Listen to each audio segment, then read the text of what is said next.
Habíamos llegado hasta acá, ¿no?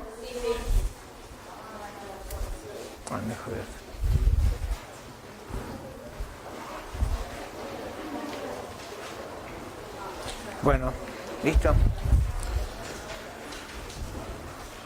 Bueno, vimos cómo influían los distintos parámetros cromatográficos en el poder de resolución y qué variables podíamos ir manejando para ir mejorando un desarrollo y tener una buena resolución.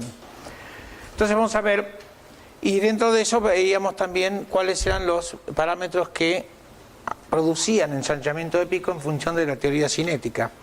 Y hablábamos también de los platos teóricos, etc. La idea es que todo esto ¿a qué lleva? Que uno, cuando está implementando una técnica cromatográfica, sobre todo en cromatografía líquida y gaseosa, y son desarrollos nuevos, hay que ver entonces a qué se le da prioridad en cuanto al desarrollo.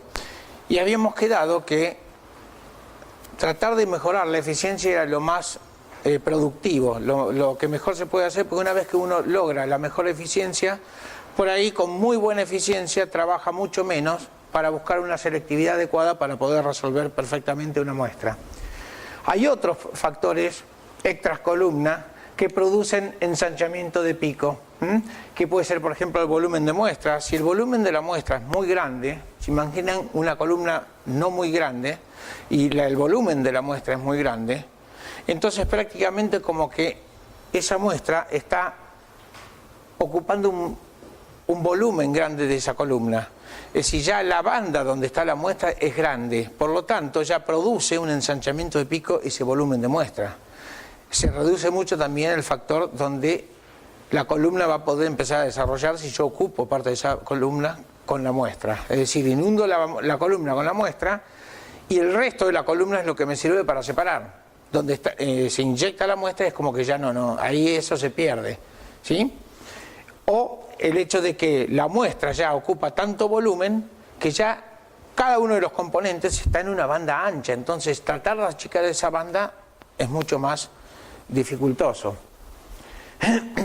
Los volúmenes de los tubos conectores, acá lo que tenemos que ver, todas las conexiones que hay desde la columna, desde la salida de la columna hasta el detector, o desde la válvula de inyección hasta la columna y desde la columna hasta la celda de detección, todos esos volúmenes que no están, digamos, conectados directamente a la columna separadora, pero son volúmenes donde se pueden producir fenómenos de difusión longitudinal. Por lo tanto, todo eso produce ensanchamiento de banda, es decir, está circulando. Yo puedo estar, por un lado, si es antes de la columna, lo que puede producirse es que la muestra se empiece a difundir, si yo tengo un conector muy largo. Antes, desde la válvula de inyección hasta la columna. Si yo después resuelvo los componentes y los saco de la columna y los llevo hasta el detector, si esos componentes recorren un camino largo, es decir, los conectores tienen mucho volumen, se producen procesos de difusión longitudinal. Por lo tanto, es ensanchamiento de banda, ¿sí? Y es algo que es totalmente inútil, es nada más que es un descuido de uno de utilizar un conector largo, ¿sí? Bien, los diseños interiores de las columnas, muchas veces hay columnas donde tienen, por ejemplo, lo que se llama presión axial, que lo que hacen son de polímeros y lo que hacen es comprimir axialmente una columna para que se eliminen algunos espacios intersticiales entre las partículas de relleno y disminuye así lugares donde no hay un efecto de separación y que pueden producir, digamos, alteraciones en el frente de perfil del flujo de la fase móvil. Eso lo que produce es un ensanchamiento de pico. Entonces hay columnas mucho más modernas que usan este tipo de artificios. Lo que se produce también es el volumen de la celda del detector. A veces, digamos, cuanto más chico es ese volumen, es más fácil de evitar un ensanchamiento de pico. Obviamente, ¿de qué dependerá ese volumen? ¿cuál puede ser una limitante? ¿Por qué me interesa aumentar un volumen de una celda de detección? ¿Cómo? Es decir, está bien lo que vos decís, pero en realidad es eso lo que él dice. Yo lo que quiero tratar de lograr es acrecentar el paso óptico, que es el que me influye en un factor de detección, por ejemplo, al UV o al visible. Entonces, el camino óptico, si es mayor, yo tengo mayor sensibilidad. Entonces, si yo necesito buscar sensibilidad, ahí voy a trabajar también con la celda. Hasta cierto punto que no me produzca un ensanchamiento de pico no adecuado, es decir, puedo producirse un pequeño ensanchamiento de pico, pero que no me influya en la resolución. Ahora, si ya me influye en la resolución, entonces ya ahí estoy jugando mal. Y la constante del tiempo del detector. Eso es fundamental, buscar la menor constante de tiempo. Es decir, tiempo cada cuánto se produce un pico. Porque cuanto más señales define un pico, muchas veces tiene que ver con el ensanchamiento de pico. Por ejemplo, yo tengo absorbancia, ¿sí?, versus tiempo, y yo tengo señales cada un cierto tiempo. Puedo tener, por ejemplo, una señal así, y esto me produce un pico, ¿sí? Esto me va a dibujar un pico así, ¿sí?, que está definido por 3 puntos. Ahora, si yo, obviamente es una ventana de tiempo ampliada esta, ¿no? Si yo a esto le doy una constante de tiempo más chica, es posible que cada menos tiempo yo pueda definir más puntos, ¿sí? Y empezar por ahí, esto hace así, ¿sí? O sea, tengo más puntos y el pico queda mucho más definido, y esto es lo que produce una disminución de la anchura de pico. O sea, la constante de tiempo puede ser muy importante para el efecto de ensanchamiento de pico. ¿Se entiende eso?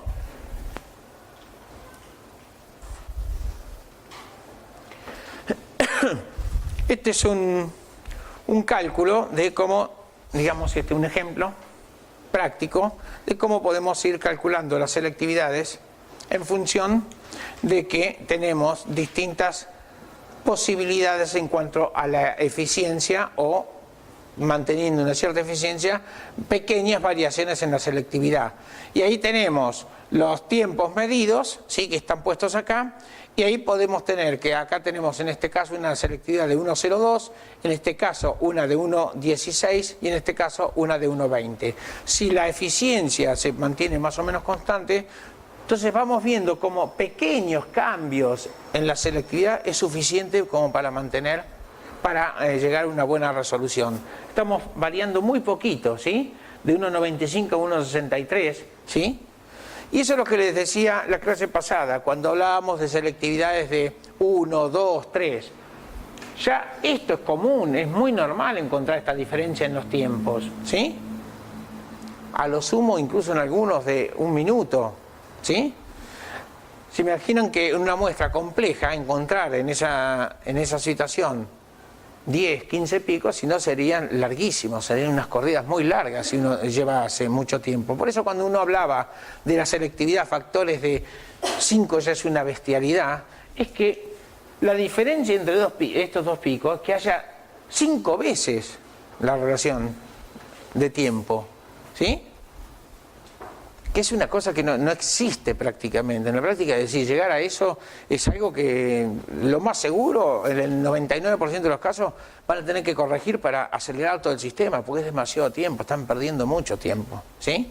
Entonces ven cómo los factores nunca van normalmente más de 1,5 del factor de selectividad, ¿sí? Y es ahí donde se juega, por eso se busca sistemas con alta eficiencia, picos finitos y poca selectividad para poder separar picos, porque cuando tenemos muestras componentes muy similares, si no es muy difícil conseguir selectividades tan diferentes. Entonces pequeños cambios en la selectividad ya tendrían que ser suficientes.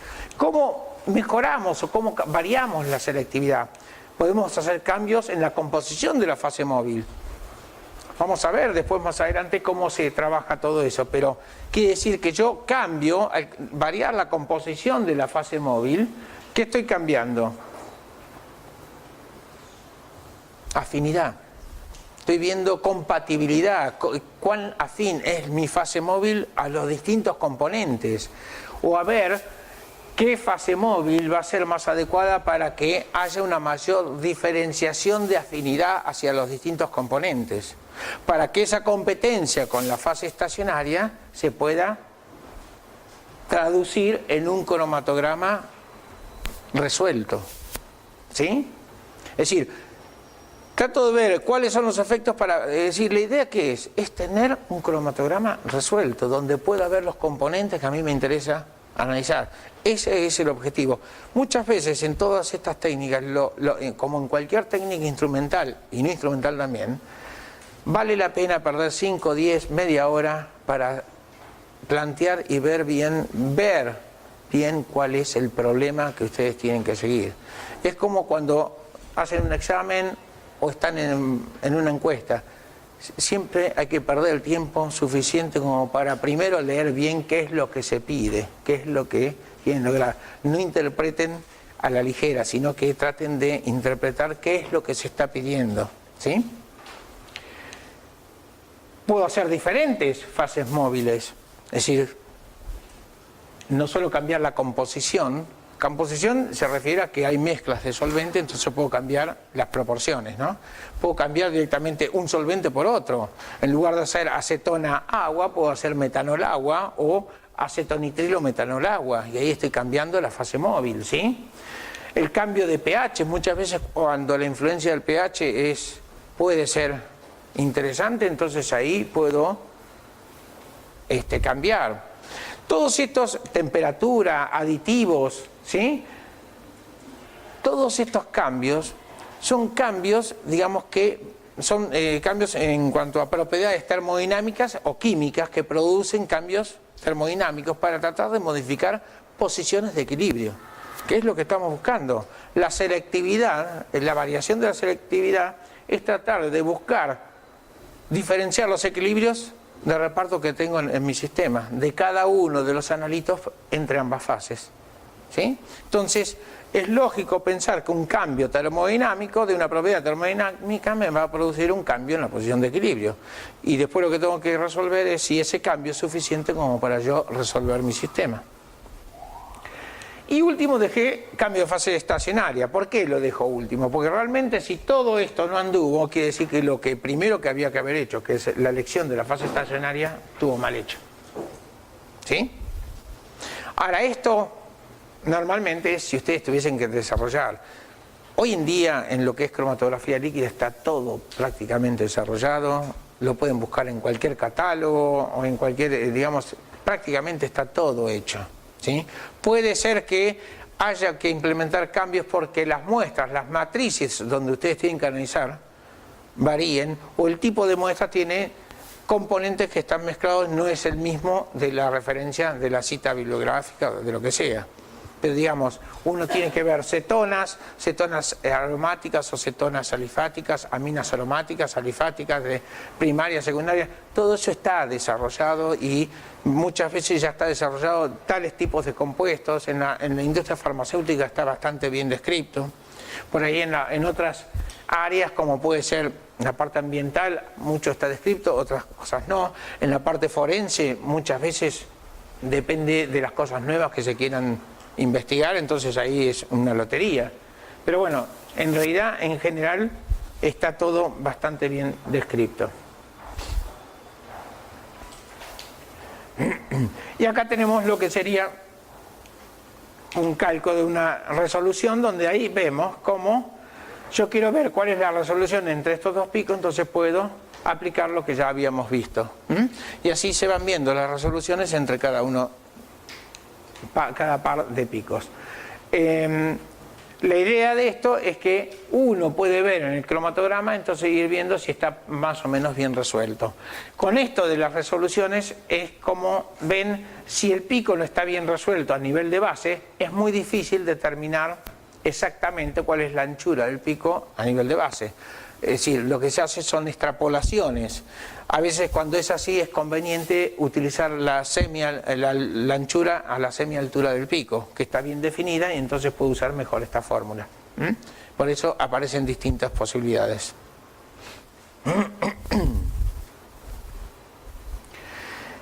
Es un ejemplo comparativo como para ver aproximadamente cómo son distintos sistemas. El primero, el de arriba, donde podemos visualizar una baja eficiencia y una selectividad moderada. Ustedes ya se dan cuenta por la forma del cromatograma, ¿sí? Si vamos al de abajo, podemos decir que sigue la baja eficiencia, pero aumentó un poco la selectividad, entonces podemos tener una mejor resolución. Sigue la baja eficiencia porque son picos anchos, ¿sí? Si vamos al de abajo, vemos que acá la eficiencia aumentó muchísimo, ¿sí? Pero ¿qué pasa? La selectividad es muy baja, por lo tanto no es suficiente. Por más que la eficiencia sea muy buena, hay que modificar un poquito la selectividad. Y a veces modificando muy poquito la selectividad se puede considerar una muy buena resolución debido a que la eficiencia es muy buena, ¿sí? Si uno compara el primero con el último, vemos que el cambio de eficiencia fue más que suficiente para tener un sistema bien resuelto. Es decir, podríamos decir que este con este tendrían una selectividad parecida, pero la eficiencia es muy distinta.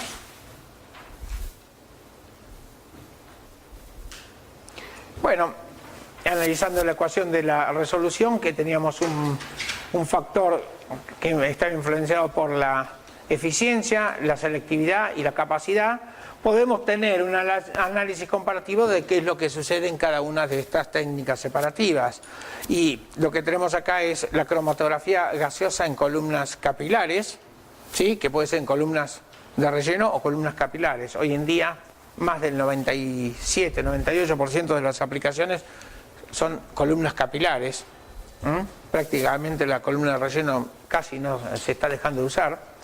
Lo que tenemos HPLC, ¿sí? Lo que es cromatografía líquida en fluidos supercríticos con columnas capilares o con columnas de relleno. Y ahí vemos cómo la cromatografía gaseosa es la que mayor eficiencia tiene de estas técnicas, y la que menor eficiencia tiene es la cromatografía líquida, ¿sí? Y podemos ver que la que mayor selectividad tiene es la cromatografía líquida. ¿Y eso por qué? Porque la selectividad la tiene, digamos, por ambos lados, tanto por la fase estacionaria como por la fase líquida, fase móvil, donde puede cambiar las características mucho más que en las otras técnicas. En el caso de cromatografía gaseosa, la fase móvil es un gas inerte.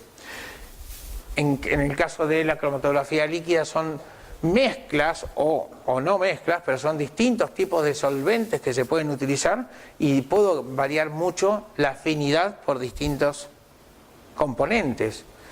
Aparte de la afinidad que puede generarse con la fase estacionaria, que cada vez se desarrollan nuevos, digamos, productos que se utilizan como fase estacionaria, que está dentro de lo que se conoce como, digamos, un tuning de la fase estacionaria, así que se hacen fases estacionarias ya cada vez más exquisitamente desarrolladas para determinado tipo de compuestos, para que la afinidad sea mucho más fina.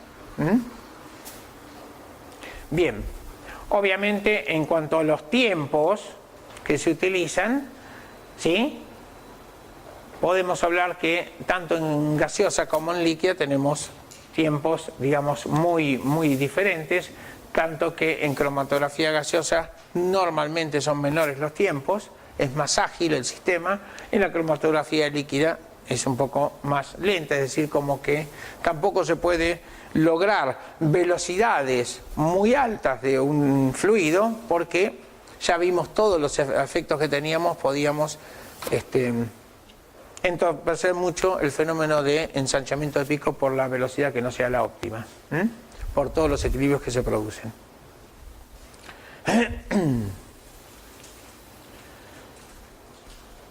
Y esto es el gráfico que me va a representar cómo varía la resolución en función de la eficiencia, la selectividad o la capacidad. En el caso de la capacidad va a llegar, ¿sí?, a un cierto valor límite en función de que la capacidad no, ya habíamos visto, a ciertos puntos no llega a influir tanto en un aumento de resolución. Eso lo sacábamos de la ecuación cuando analizamos el término por separado. Fíjense que la capacidad está variando de 0 hasta 20. A partir de 10 prácticamente no hay efecto sobre la resolución. Era lo que les había comentado, que analizando lo que es la capacidad, entonces cuando uno ya está analizando y necesita mejorar la resolución de un sistema, a veces no es cuestión de aumentar la capacidad porque ya no tiene más sentido. Y cuando ya están en una capacidad del orden de 10 sobre un analito, quiere decir que ya ahí el factor que hay que modificar es otro. Ya la capacidad está en su máxima expresión, ¿sí? Aumentar más la capacidad, que quería decir que el tiempo de retención de ese analito sea 10 veces el tiempo muerto de mi sistema, ya no tiene sentido. Si el tiempo muerto de mi sistema es 2 minutos, ya hacer cromatogramas de más de 20 minutos no tiene sentido, para poder buscar una mayor resolución. En el caso de la selectividad, ¿sí?, que tenemos este gráfico, va aumentando. Después llega a un punto donde no va a aumentar, pero acá estamos aumentando hasta 1,20 el factor de selectividad. Nosotros habíamos dicho que ya a partir de 4 o 5 ya no tiene más sentido, no tiene ningún efecto sobre la resolución. Y recién les acabo de decir que ya hablar de más de 1,5 ya es demasiado. Buscar picos que se separen tanto es alargar mucho el cromatograma. Y acuérdense que si uno empieza a buscar selectividad para tratar de, digamos, separarlos y ya lleva mucho tiempo, empiezan a haber fenómenos como ensanchamiento de pico por todo el tiempo que está dentro de mi sistema, los analitos. Y seguramente cuando uno trata de hacer eso, entonces consigue mayor selectividad, pero producen ensanchamiento de pico. Entonces los picos son anchos, no sirven, no son adecuados. Si la muestra es compleja, se le empieza a juntar todos los picos. Y en el caso de la eficiencia, yo puedo seguir aumentando y a medida que consiga más eficiencia, mejor para la resolución. No hay un límite, ¿sí? El límite lo va a dar el hecho de que, tampoco es decir, el espacio teórico, del plato teórico, tiene que tener un espacio limitado. Si uno tuviese una eficiencia infinita, el espacio sería infinitamente chico, es decir, hasta que no exista el espacio, ¿se entiende? O sea, la tendencia a que la eficiencia sea infinita es que el tamaño, la altura equivalente al plato teórico sería 0. Bien, ¿cómo podemos mejorar la resolución en función de todo lo que hemos visto? Y bueno, por un lado podemos hacer un aumento de retención. Todo esto, es decir, es un resumen de todo lo que hemos visto. ¿Cómo aumento la retención? Aumentando el largo de la columna, por ejemplo, buscando una columna más larga. Aumentando la cantidad de fase estacionaria, que puede ser por aumentar la columna o por aumentar el ancho de la columna o por aumentar o disminuir, digamos, o lograr un mejor empacamiento, o disminuir el tamaño de partículas para lograr un mejor empacamiento y para aumentar la superficie, que es, digamos, el lugar donde se van a producir los equilibrios, ¿sí? Todo esto está muy lindo, pero hay que tener consideraciones. Si yo aumento la columna, tengo que ver que no aumente mucho el tiempo. Puedo aumentar la capacidad, pero puedo también perder por fenómenos de difusión, porque está mucho tiempo la muestra adentro del sistema, o porque tengo que usar una velocidad muy alta de flujo de la fase móvil y entonces no es la más adecuada para mi sistema y ahí puedo producir otros efectos. Todos son relaciones, digamos, hay una relación de competencia entre cada uno de estos factores, pero son válidos, ¿sí? Por ello estaba usando una columna demasiado corta y está saliendo toda mi muestra en menos de 5 minutos. Entonces ahí sí es válido aumentar el largo de la columna porque estoy perdiendo, es decir, tengo muy poca capacidad. ¿Está bien? Y por el otro lado podemos hacer lo que se llama disminución del ancho de pico para aumentar una resolución. Es decir, lograr una mayor eficiencia. O sea, tiene que salir así, automáticamente eso. Para eso puedo lograr un empacado más uniforme. ¿En qué me favorece el empacado más uniforme? ¿Qué se acuerdan?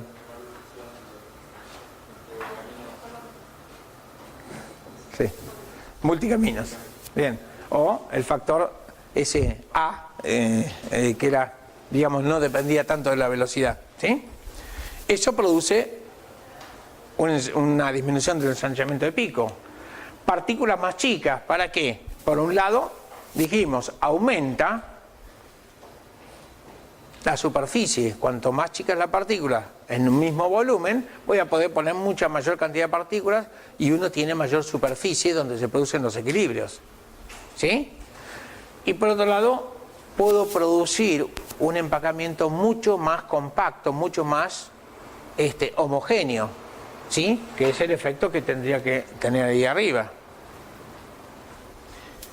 Optimizar la velocidad de flujo, eso ya lo vimos, es toda la ecuación de Van Dinter, ¿sí? Con todos los fenómenos que ocurren ahí. Es ideal conseguir cuál es la velocidad más adecuada. Hablamos de tamaño de muestra, hablamos del espacio muerto del sistema y hablamos de la constante de tiempo. Todo eso sirve para mejorar una resolución. ¿Alguna pregunta hasta acá?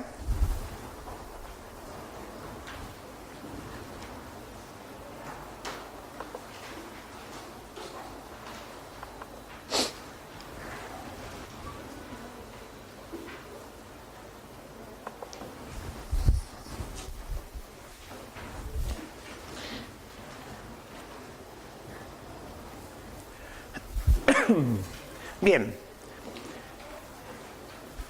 estamos hablando de equilibrios, por lo tanto la temperatura es un factor importante, es una variable termodinámica que puede influir de gran manera en todos estos sistemas. ¿Cómo puede influir? Un aumento de temperatura puede influir en cuanto puede aumentar la solubilidad de un analito. Si aumenta la solubilidad de un analito, puede disminuir el factor de retención. Un aumento de temperatura puede disminuir la viscosidad de la fase móvil. Eso puede producir una disminución de la presión. ¿Qué quiere decir una disminución de la presión? ¿Cómo se traduce? ¿La presión de quién?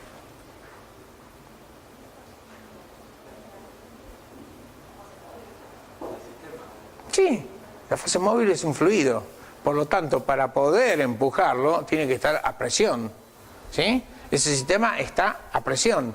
Si la temperatura va variando, la presión va a ir variando. Y si eso varía, ¿qué pasa? Me está variando la velocidad de flujo durante la corrida, si yo varío la temperatura. O puedo cambiar la velocidad de flujo variando la temperatura, si la mantengo constante, si la puedo mantener constante, ¿sí? Y puedo trabajar a una velocidad de flujo también regulada no solo por la presión, sino regulada por la temperatura, donde la temperatura también puede influir en la solubilidad de los analitos, ¿sí? Puedo inferir que un aumento de temperatura influye en una mayor transferencia de masa, ¿sí? La difusión de mis analitos en fase estacionaria, fase móvil, puede ser más efectiva. Si eso ocurre, ¿qué pasa? Aumenta la posibilidad de equilibrio, es decir, Si la transferencia de masa es más eficiente, quiere decir que los analitos van a tener mayor probabilidad de estar más tiempo cerca de la superficie.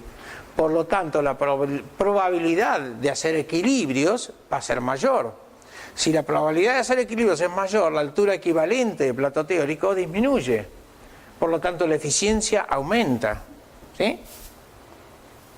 Se dan cuenta que por ahí cambios de temperatura, que es muy sonso, porque realmente es termostatizar una columna, que ya vienen los hornos para eso, y fijar una temperatura más adecuada puede producir un montón de cambios que a veces son suficientes para resolver un sistema.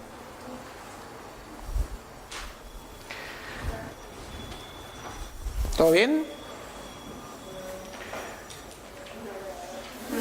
Hablamos de lo que es la simetría de un pico y definimos un parámetro como la vertical esta que divide la base de un pico según la altura y en dos partes. La relación entre esas dos partes es lo que me da una idea de la asimetría del pico. Si esas dos partes son iguales, este factor de asimetría tendría que ser 1. Es un pico, una gaussiana perfectamente definida. A medida que esto va variando, podemos tener, como en este caso, ¿sí?, un efecto de coleo del pico o de fronting, ¿sí?,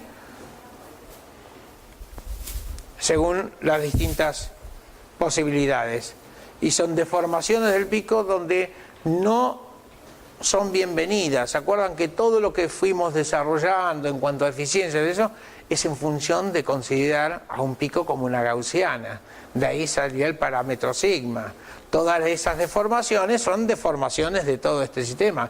Después, si yo tengo un efecto de fronting o de coleo, tengo una deformación donde no sé si ese fronting o ese coleo puede empezar a interactuar con otro pico que está cercano. Todo eso no es deseable, ¿sí? Cuando uno hace los cálculos del área debajo del pico para hacer cuantificaciones, ¿y dónde termina el pico? ¿Sí? Ya no es tan fácil ahí definirlo. Obviamente que uno define, digamos, parámetros para que todos los picos se definan de la misma forma, pero siempre tiene error eso, sobre todo cuando el pico no está muy bien definido. Este es un gráfico comparativo, no se ve muy bien los colores. A ver, arriba dice la parte de cromatografía gaseosa en columnas capilares, esto es en fluidos supercríticos, y esto es la parte de cromatografía líquida HPLC, y esto es fluidos supercríticos pero con columnas de relleno. Y lo que se trata de graficar es cuál es el poder de separación de los distintos sistemas de la columna, de cada uno de estos sistemas, y el poder de extracción de la fase móvil, es decir, cómo es la competencia, donde obviamente en la cromatografía gaseosa de fase de cromatografía gaseosa en columnas capilares, tenemos el mayor poder separador de la columna, donde lo más importante ahí es la columna. Son columnas mucho más largas, tienen mayor capacidad de poner distintas, una mayor superficie de fase estacionaria y una posibilidad de, digamos, hay mucho más desarrollo en distintos tipos de fases estacionarias adecuados a distintos tipos de analitos. Y obviamente en cuanto al poder de extracción de la fase móvil, el que gana es la cromatografía líquida, ¿sí? Porque ahí podemos tener una variación de posibilidades de afinidad de la fase móvil en función de la cantidad de solventes que uno podría utilizar. Sin embargo, analizando polaridad y peso molecular, vemos que la gran mayoría de las moléculas en un análisis ambiental, por ejemplo, se podría hacer por HPLC, ¿sí? En realidad, esto es para cualquier molécula. En un análisis ambiental, sin embargo, el 90% de las moléculas se hace por GC y menos del 10% se puede ser analizado por HPLC. cuando en menos del 10% todos los compuestos orgánicos pueden ser analizados por CGC, la mayor cantidad de los componentes orgánicos en la parte ambiental se hacen por GC.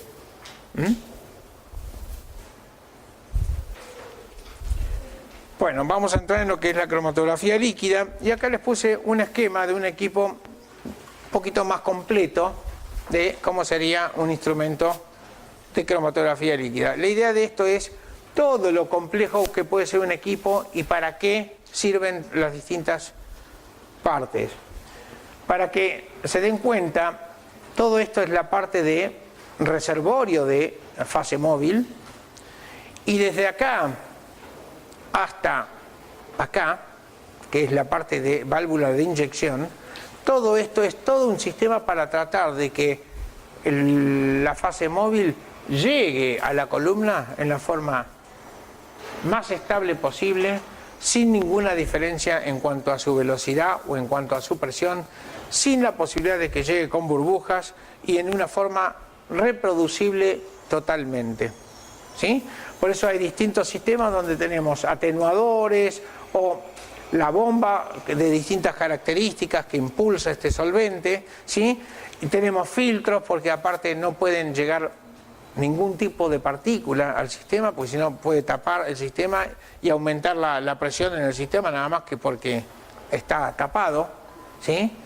Y entonces todo esto tiene que llegar al sistema de la forma más reproducible posible. Como les dije en un principio, todos los instrumentales que se aplican en estas técnicas tienen que tratar de dar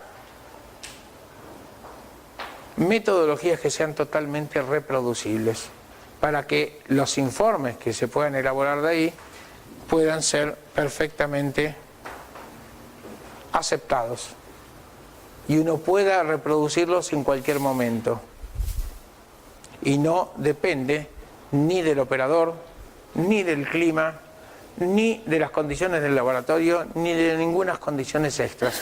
Uno tiene que poder regular el sistema para que reproduzca todo eso, siempre y cuando sean las mismas condiciones. Vamos a ver cuáles son las condiciones variables que puede haber, como por ejemplo la marca de una columna. El fabricante, cada uno tiene su forma de fabricar sus fases estacionarias, sus columnas, de empacarlas, y ahí puede haber diferencias, ¿sí? Pero si uno va a ir viendo después cuáles son las distintas diferencias, tiene que reproducirlo perfectamente. Bien, en cuanto a esto, lo que podemos tener es alguna de las características es que si yo tengo reservorios para distintos tipos de solventes puros, yo puedo tener los equipos, un equipo moderno, convencional, lo tiene casi todo ya, una válvula mezcladora. Las válvulas mezcladoras están reguladas electrónicamente y consisten en tratar de mezclar cantidades iguales o diferentes de distintos componentes. Entonces es como si yo tuviese 4, puedo tener 3 o puedo usar 2 nada más y decir, yo quiero que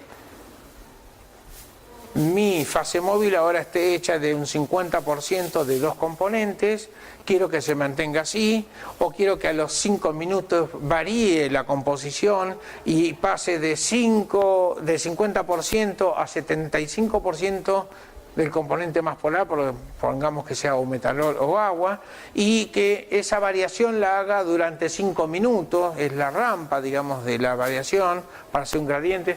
Y eso es lo que me permite hacer esto, o mantener constante durante toda la variación. Después lo otro que se produce acá en estos sistemas es que hay un sistema de gaseo automáticamente y online en el equipo, es decir, que los solventes tienen que estar degaseados. Ahora después les vamos a explicar para qué. Después tenemos las bombas, donde tenemos distintos tipos de bombas que alguna idea les voy a dar. A veces lo que se hace es esta jeringa que se utiliza con una válvula de drenaje y se hace todo manual, porque cuando se comienza el trabajo en un día en un equipo de estos, muchas veces no conviene que estas bombas, los sellos, los pistones trabajen en seco. Entonces lo que se hace con una jeringa es tratar de de chupar parte de esa fase móvil para que ya esté mojando todo el interior de la bomba. Cuando la bomba se empieza a accionar, tiene que estar ya embebida en la fase móvil y nunca hacerlas trabajar en seco. ¿Qué es lo que pasa? Por ejemplo, un pistón que son de cuarzo.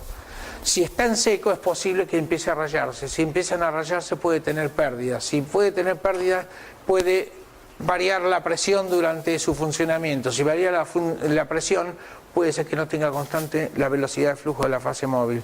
Eso es llevar a que el sistema no sea tan reproducible. Entonces yo hago un cromatograma, salió a tal tiempo, hago otro cromatograma y me están variando los tiempos de los picos demasiado. Entonces eso no es adecuado, eso no es creíble y eso no es tan presentable para ningún informe, digamos, que tenga cierta exquisitez. Si yo tengo que informar para ver si dejo preso a una persona con un informe de un cromatograma de estos, para ver si consumió coca o no, ¿sí? Pero esas son las realidades. No puedo decir, y yo supongo que es coca porque más o menos está ahí y sale ahí y el tiempo me varió, pero, y no, ¿en qué quedamos? Me tienen que decir algo que sea exacto, ¿sí? Entonces ese tipo de cosas, por exagerarlo, pero no estamos tan lejos, ¿eh? Todo eso es lo que tiene que ver con la exactitud. Obviamente que después tengo la válvula de inyección, vamos a ver las distintas válvulas, y viene la columna. Después, a la salida de la columna, lo que tenemos es la conexión a la celda de detección. Este es un cromatograma donde, obviamente acá no está la escala de absorbancia, pero donde se presentan los picos, donde está bien resuelto, y estas son las características que se debe informar de un cromatograma para que sea reproducible. Cualquiera que lea esto puede reproducir ese cromatograma. Entonces ponemos que la columna es la marca, dijimos que el fabricante es importante porque por ahí, para repetirlo exactamente, debe ser de la misma marca, y si es de otra marca a veces puede tener variaciones. Pero digamos, la idea es que se conserve un poco la forma del cromatograma. Entonces, esta columna es de una marca, tiene partículas de tal diámetro, tiene una fase estacionaria que está hecha con C18, es de estas dimensiones, utilizamos una fase móvil de estas características, donde en este caso tenemos dos componentes, metanol agua, en esta proporción, quiere decir que no se varió la composición durante la corrida, ¿sí? Utilizamos una velocidad de flujo que está hecha a 0,5 mililitros por minuto y tenemos un sistema de detector que se usó UV a 254 nanómetros.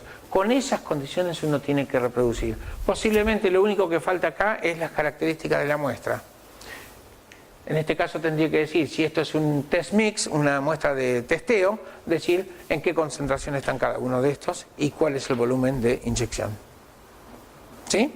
Pero si no es un test mix y yo quiero saber estos componentes, bueno, estos componentes los voy a tener separados en estas condiciones, bajo estas.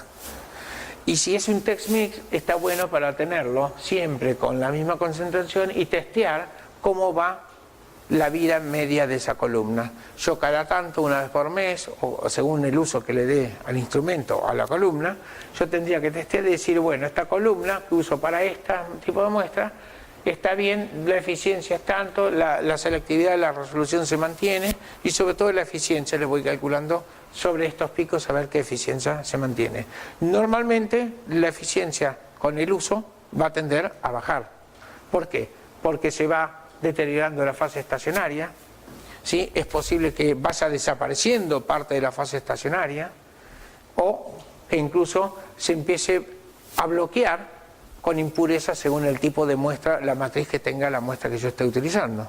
Si yo empiezo a bloquearla, se empieza a pegotear con algo, estoy disminuyendo la superficie donde se van a producir equilibrios. Si estoy disminuyendo la cantidad de equilibrios, tiene que disminuir la eficiencia. ¿Se entiende?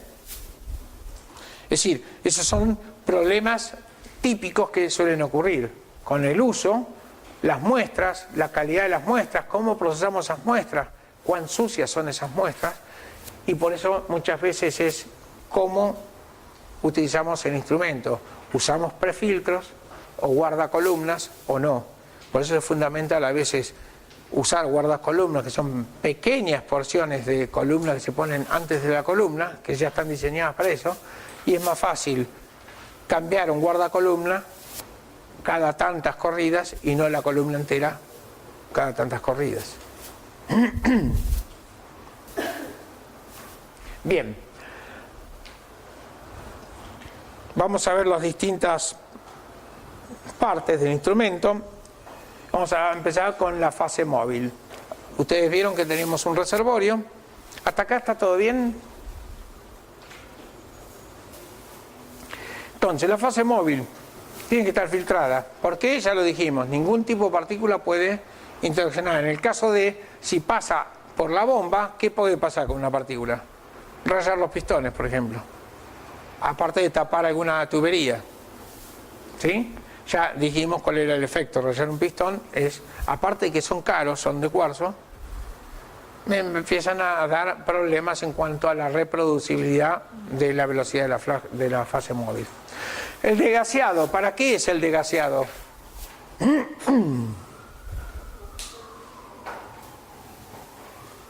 Sí, sí.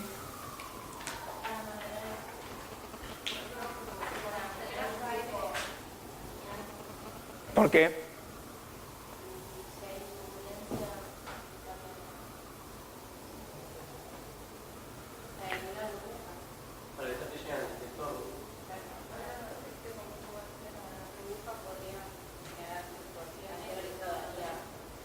Está bien. Eso es lo que quiso decir ella, supongo. También lo otro. Una burbuja que puede producir. Si la burbuja se mantiene y llega al detector, puede producir picos espurios que no se saben de dónde salen, no son reproducibles y no es muy agradable tener eso, ¿sí? Rompiéndose la cabeza uno de qué analito es este y después no sale más y es muy, muy tedioso eso. Por otro lado los gases están disueltos en el solvente, se pueden producir burbujas. Si por ahí después desaparece la burbuja en determinado momento, produce fluctuaciones en la presión. Cualquier sistema que produzca fluctuaciones en la velocidad de fase móvil es perjudicial para la reproducibilidad, por lo tanto hay que eliminarlo. ¿Cuáles son las formas? Vacío, sonicado, helio. Normalmente lo que se utiliza en los equipos son con un tubo de helio adicional, donde el helio, ¿cuál es la función del helio? Desplazar el aire. ¿Sí? Ocupa el lugar del aire, nada más que el helio es mucho más fácil de eliminar. Y el aire no. Por eso desplaza el aire y después el helio se va simplemente. Sonicado cuando uno lo hace antes de operar, entonces lo pone a sonicar, un solvente, lo que sea, y vacío haciendo lo mismo, haciendo una presión negativa sobre el solvente. ¿Cómo era sonicado? Sonicar ¿no sabés lo que es un sonicado? Es poner a una frecuencia de vibración que produce una vibración y eso hace que se remueva, se utiliza mucho para remover, por ejemplo, mugre en algunos conectores, en válvulas, todo eso, que se va fijando y se lo remueve y se utiliza mucho para degasear solventes. También se utiliza para otras cosas, pero digamos, eso se utiliza muchísimo.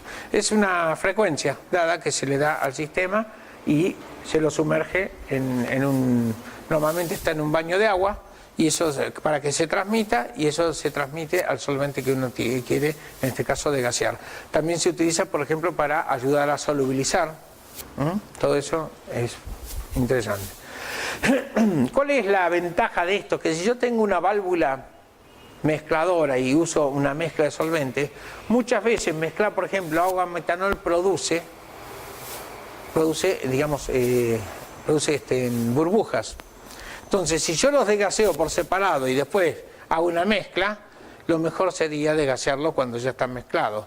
Los equipos ya modernos directamente hacen el degaseado después de la válvula mezcladora. Bien, se pueden usar solventes puros o hacer mezclas con válvulas mezcladoras o incluso usar gradientes de estas mezclas, como les expliqué recién. O se pueden usar directamente mezclas y utilizar las mezclas en proporciones fijas durante la corrida y tenerlas. En cuanto a las bombas, que son los que vamos a tener para tratar de llevar una velocidad de fase móvil lo más constante posible, y esto entre paréntesis porque muchas veces se trabaja a velocidad de fase móvil constante y otras veces se trabaja a presión constante, y hay diferencias, ¿no? Uno puede variar, incluso a veces se varía la temperatura y entonces varía la presión, varía la velocidad. Si uno mantiene la presión constante, varía nada más que la velocidad. Si uno puede trabajar a velocidad constante, varía la presión y no la velocidad. Entonces ahí tenemos las distintas. Que en cromatografía líquida no se ve tanto, pero sí se ve mucho en la cromatografía gaseosa porque tiene mayor incidencia. Bueno, pueden ser de flujo constante o de desplazamiento o de presión constante, y dentro del flujo constante podemos tener las recíprocas o de desplazamiento. Dentro de las recíprocas pueden ser de un pistón, de varios pistones que pueden ser en paralelo o en serie, o de diafragma. Y así tenemos distintas. Lo interesante de esto es que cada fabricante de estos instrumentos prefiere utilizar una bomba o la otra porque según ellos le da un mejor perfil, o consiguen bombas que para ellos es más barato realizar el sistema con esas bombas, y según el país donde se esté fabricando, y ellos consiguen una mejor reproducibilidad con la bomba que ellos certifican, ¿sí? Esas son calidades de cada uno hace para, digamos, tratar de vender un equipo que sea o de convencerlos de que el equipo de que les venden a ustedes es mejor que otros. Donde ahí se ve precio, calidad y accesibilidad. Esta es una bomba recíproca para que vean cómo trabaja, ¿sí? Donde tenemos un sistema acá excéntrico que mueve este pistón.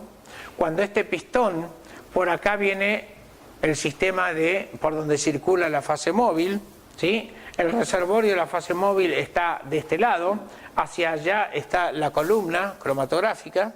Entonces, cuando este pistón se levanta, se corre hacia este lado, lo que hace es, acá tenemos unas, estas son unas válvulas donde tienen como una esferita que está moviéndose libremente en este volumen. Cuando esto se genera una presión hacia allá, movimiento hacia allá, lo que hace esta esferita viene a este sector y se cierra. Esta esferita viene a este sector y se cierra. Entonces, cuando este se cierra, lo que hace, ingresa el volumen de la fase móvil, ¿sí? Y así se va llenando Cuando esto vuelve para allá, lo que hace es cerrar de acá y este volumen va para acá. Esto se abre y pasa para acá. Y así constantemente hace pulsos, donde va tirando pulsos de fase móvil, ¿sí? La idea es que si yo tengo una bomba con dos pistones, va a pasar lo mismo, pero la idea es desfasar esos dos pistones, por ejemplo, a 180 grados. Entonces, cuando un pistón está en su máxima expresión, impulsando el volumen ese, el otro está cargándolo. Y cuando la otra lo está expulsando, cuando uno lo está cargando, el otro lo está expulsando. Y cuando uno lo está expulsando, el otro lo está cargando. Y así constantemente. La idea de esto es que se produzca un sistema donde no haya tantas variaciones en el volumen.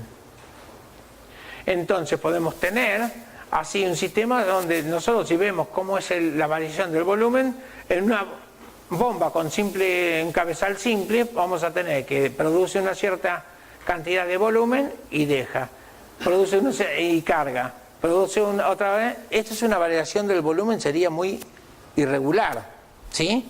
Podemos hacer lo que sea reproducible, pero la idea de todos los sistemas es tratar de que mantenga el flujo constante sin tener variaciones, ¿sí? Y no que vaya haciendo regularmente estas variaciones. Entonces le puedo poner dos cabezales en serie y así voy cubriendo estos espacios, ¿sí? Cuando uno está cargando, el otro está mandando. Cuando uno está, mandando, entonces el otro vuelve a cargar. Y así podemos hacer. Y tenemos distintos perfiles, donde en algunos tenemos con velocidad constante, estos con velocidad que fluctúe y estos con velocidad constante. Esto sería idealmente, en la realidad es así. Tarda un poco en llegar a la velocidad y después lo manda constantemente y después disminuye. Y así tenemos los huecos, o ponerlo esto con desfasado en 180 grados, con dos pistones y hacer lo mismo. La idea es que ¿cómo funcionan esto? Todos los fabricantes tratan de conseguir cuál es la bomba que mejor performance le da para que el flujo sea lo más constante posible. A todo eso se le agrega de que se pueda degasear, de que se pueda filtrar, de que no varíe la temperatura, no varíe la presión, y entonces uno pueda mantener el sistema lo más reproducible posible. ¿Sí? Bien. Habíamos hablado que los gradientes se podían hacer a baja presión o alta presión también, entonces ahí tenemos distintos sistemas donde algunos aplican la presión una vez que se mezclan y otros presurizan todo el sistema y después hacen la mezcla. Son dos sistemas que algunos dicen que tienen mejores características que otros, pero eso da a la idea del consumidor. En cuanto a los conectores y tuberías, normalmente son de acero inoxidable, ¿sí? O utilizando unos polímeros. Estos polímeros pues son de teflón, de polietileno, polipropileno o de PIC, que son materiales, digamos, más modernos. Y todo esto es interesante porque ¿qué tienen que tener? La característica de ser inertes, ¿sí? No pueden reaccionar con nada, porque si no estamos distorsionando todo el sistema. El sistema de inyección.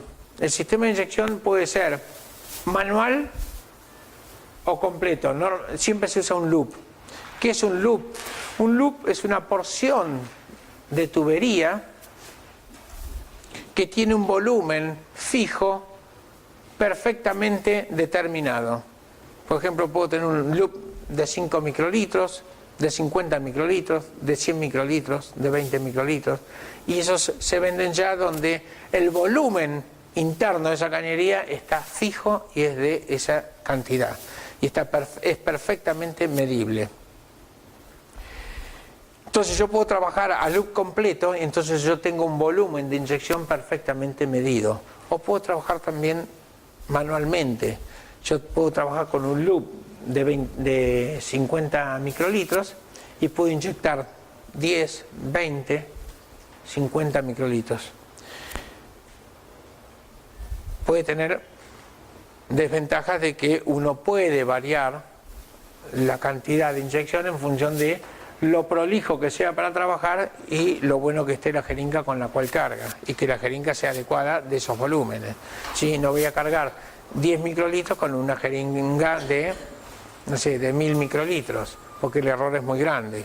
Si voy a cargar 10 microlitros, voy a usar una jeringa o de 10 o a lo sumo de 20 microlitros. ¿Sí? No es recomendable, pero yo he hecho trabajos así, cargando así, y se pueden lograr. Si uno trabaja bien, se puede lograr buena reproducibilidad en cuanto a la cantidad que inyecta en estos sistemas. Es decir, no se recomienda para gente inexperta. Si uno ya tiene cierta cancha, ya puede trabajar también con eso. ¿Cuál es la ventaja de eso? Es que en lugar de si yo quiero hacer una curva de calibración, por ejemplo, con 3 niveles de concentración, en lugar de hacer todas las diluciones, lo que hago es utilizar la misma solución, una sola concentración, e inyectar distintos volúmenes para armar los distintos niveles. Por ejemplo, si yo tengo que hacer, tengo un loop de 100 microlitros y tengo que hacer una curva de calibración con niveles de 10, 50 y 100,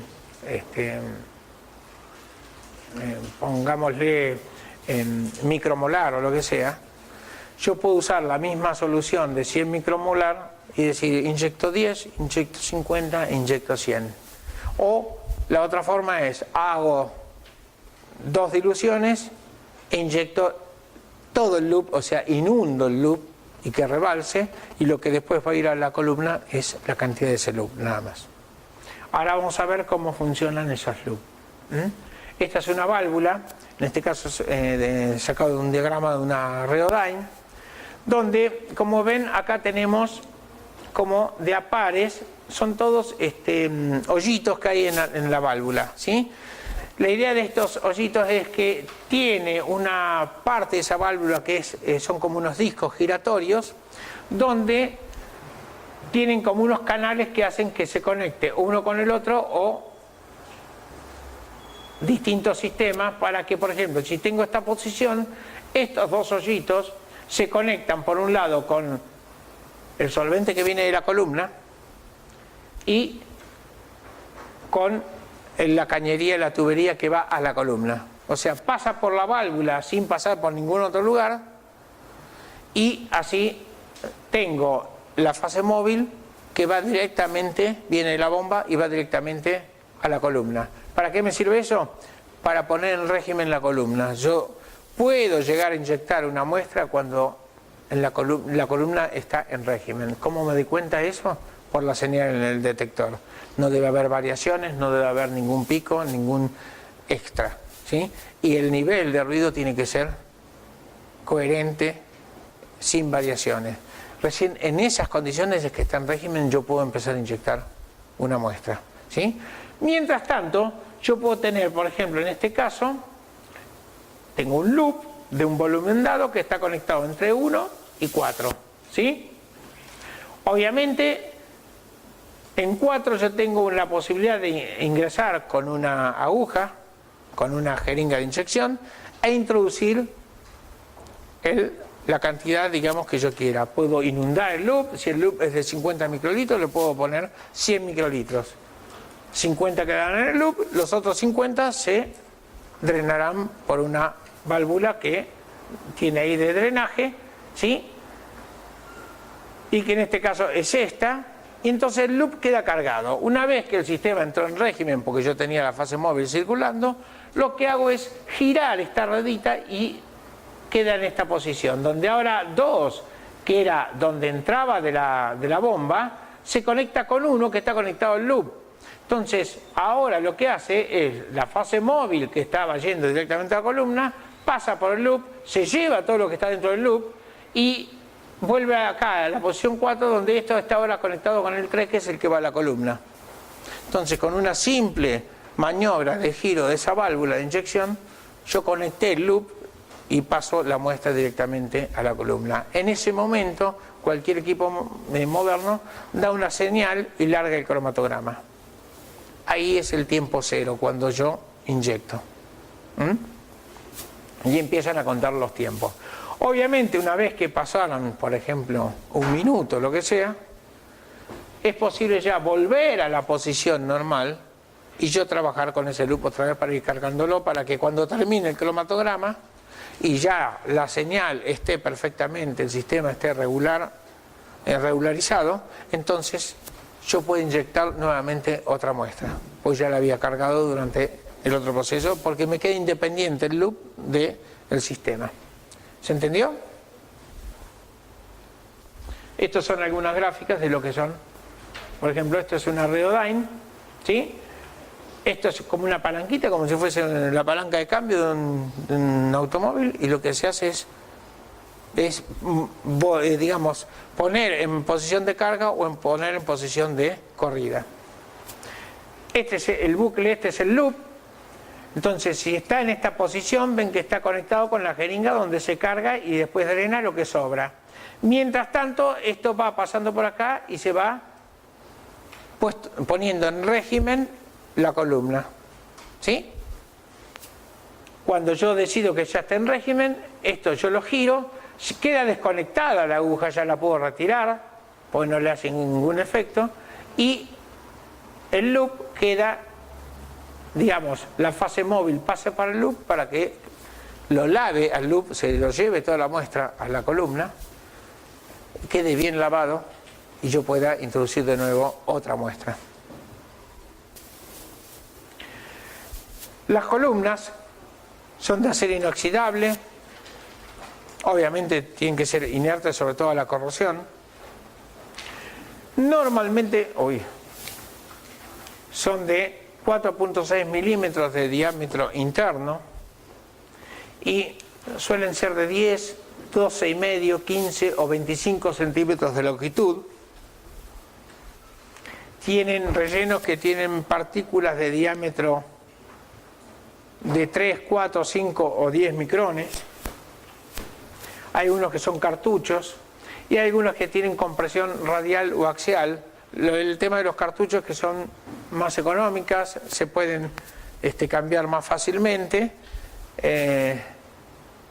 Hoy en día los cartuchos prácticamente tienen la misma reproducibilidad que las columnas convencionales. Y los que tienen compresión radial o axial es para esto que les digo yo, que eliminaban algunos ensanchamientos de pico por, digamos, mejorar el empacamiento y disminuir la posibilidad de que el frente del flujo de solvente tenga distintos perfiles.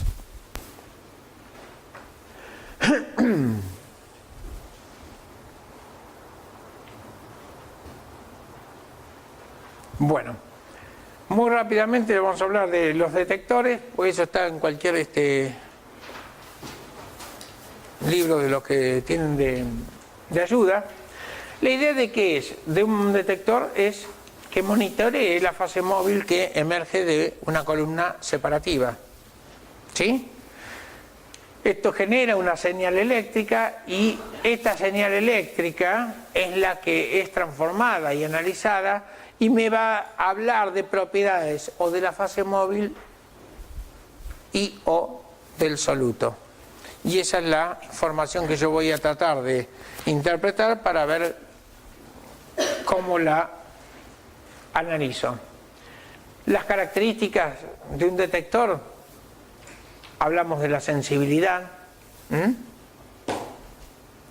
hablamos de la precisión, de la exactitud, de la linealidad, por ejemplo en un caso de UV, en cuál es el rango en que se mide que la respuesta sea coherente, donde en UV nosotros analizamos, por ejemplo, la absorbancia en función de la concentración, donde ese rango se respete, es decir, la relación se respete y no se desfase.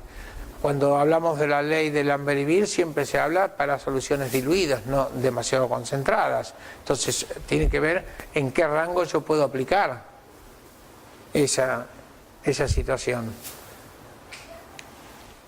En cuanto a la respuesta, si es universal o selectiva, bueno, un poco ya hemos hablado de que uno puede utilizar este aspecto para ver qué encarar una mejor resolución o un mejor planteo de mi problema.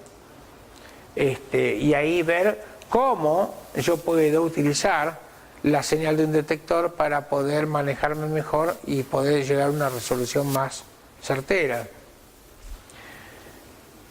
Que sea predecible, se habla en cuanto a los cambios que pueden producirse de condiciones operativas de un análisis, es decir, que no tenga variaciones y si esa variación se produce que sea conocida y perfectamente detectable. Volumen muerto, es fundamental que sea lo más bajo posible, ¿sí? Todo el volumen extra a lo que influye a la celda. Si es no destructivo, mejor, para poder recuperar la muestra si nos interesa. En algunos casos no hay otra chance, ¿sí? Si yo necesito usar un detector de masa, obviamente estoy destruyendo la muestra, ¿sí? Que sea accesible, económico, fácil de usar, bueno, son características que son súper deseables, ¿no? Sobre todo que sea fácil de usar, que no sea complicado y que no tenga un soft o una forma de manejarlo que sea demasiado complicado. La idea de esto es una tablilla que lo pueden ver en cualquier lado, pero es comparar distintos tipos de detectores en cuanto a la respuesta, si es selectivo o universal. Hablamos del índice de refracción como el único detector universal, cuando también podríamos hablar del UV visible como, según el tipo de muestras, podría ser universal. Si las muestras son orgánicas de ciertas características, cualquier muestra orgánica se detecta al UV a bajas frecuencias, es decir, en el orden de 200 o 205 nanómetros, cualquier sustancia orgánica absorbe. ¿sí? Desde el metanol hasta lo que ustedes quieran, todo absorbe. Ahora, el problema es cuando estamos haciendo un análisis por HPLC, donde tenemos mucho solvente, el solvente también absorbe, entonces no es factible utilizar esa frecuencia, entonces ya no es tan universal. Si fuesen otras sustancias, es posible. Y después, bueno, habla de cuáles son los rangos lineales para cada una de estas características. Obviamente estamos hablando de un B visible, fluorescencia, todos los métodos, digamos,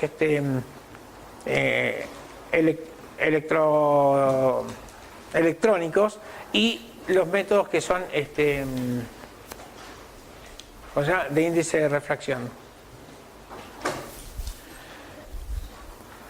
Hablamos de lo que es el ruido en un detector y de ahí hablamos de lo que es el límite de detección. ¿Ya está? Dame un minuto más. Sí, pasa. Y el límite de detección va a estar dado por la relación entre la señal y el ruido de mi sistema. El ruido se mide cerca de un pico y es la altura promedio que genera una señal a nivel de base.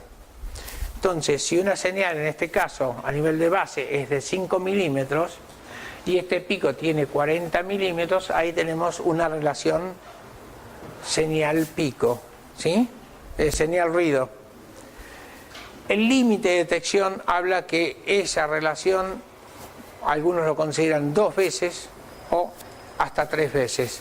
Es decir, una sustancia o un analito o un sistema tiene un límite de detección para ese analito en esas condiciones definido cuando cumple esa relación de 2 veces la relación señal-ruido. Y el límite de detección habla de 7, 8 o 9 veces, ¿sí? En este caso, para esta sustancia, que es para este sistema midiendo cloruros, utilizando una muestra de 100 microlitros de 2 ppm de concentración, la relación señal-ruido es de 7 veces. Quiere decir que este sería el límite de cuantificación para mi sistema, para esta sustancia.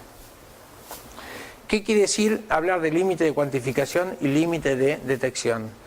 Quiere decir que si yo estoy analizando una muestra y tengo que definir la presencia o no, o la cantidad que está presente en esa sustancia, yo la cantidad puedo decirla siempre y cuando esté por encima del límite de cuantificación, dado por esta relación.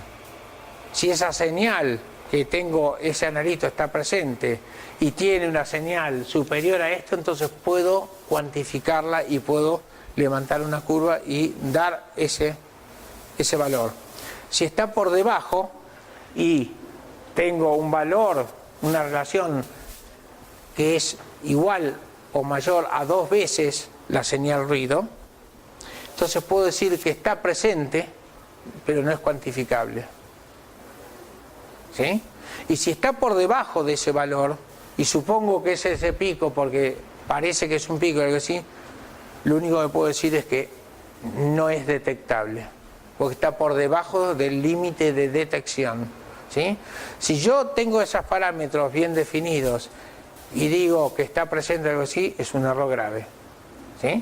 Por lo tanto, los pueden hacer pomada con eso. Bueno, realmente no se puede hacer eso. ¿Sí? Está mal. Si eso está involucrado, alguna adulteración, algún problema legal, algo así, obviamente se los van a tirar abajo ese análisis. No sirve. ¿Sí? Para eso están dados estas condiciones. Cuando uno cuantifica o cuando dice está presente pero no sé cuánto, es en función de esto. Y es lo que se debe decir. Bueno, ¿seguimos la próxima?